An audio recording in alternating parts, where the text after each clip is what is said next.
ምን ተገኘ ከጀዋር መሐመድ ስልክ ወይ ሞባይል እና ላፕቶፖች ምን ተገኘ ከጀዋር ሚለው 9ኛ ነጥብ ይሆናል ማለት ነው። አንደኛ በምርመራ የተገኘው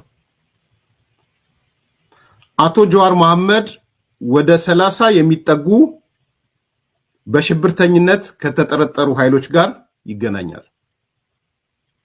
ጉድ ነው ዘንድሮ። The extraction showed Muhammad had over 30 suspected terrorists KST ይሉታል ግንኙነት አለው ይላል። አንደኛው ፋይንዲንግ እሱ ነው። ሁለተኛ በጀዋር ሲራጅ መሐመድ ኤሌክትሮኒክስ ውስጥ የኦሮሞ ነጻነት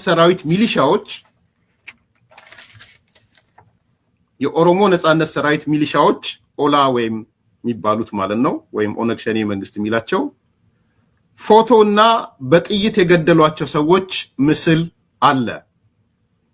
ከዚህ በተጨማሪም በርካታ ወንጀሎች የሰሩባቸው ዶክመንቶች አሉ። ምን ወንጀሎች ነው የተገኙት? አንደኛ ሂውማን ኪድናፒንግ ተገኝቶባቸዋል።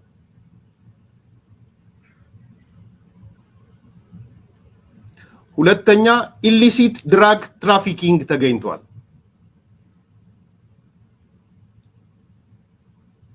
ሶስተኛ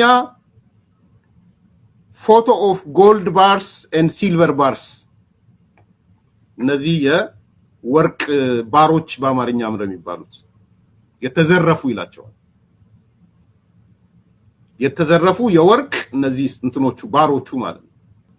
ስለዚህ በፎቶ በጥይት የገደሏቸው ሰዎች አንድ ሂውማን ኪድናፒንግ የሰሩበት፣ ሁለት ኢሊሲት ድራግ ትራፊኪንግ የሰሩበት፣ ሶስት ፎቶ ኦፍ ጎልድ ባርስ ኤንድ ሲልቨር ባርስ፣ አራት ጀዋር መሐመድ ከነዚህ ወንጀል ከሰሩ ጋር ከኦሮሞ ነጻነት ሰራዊት ወይም ኦላ ከሚባለው ጋር ሚሊሻው ጋር የተነሳው ፎቶ አብረዋል።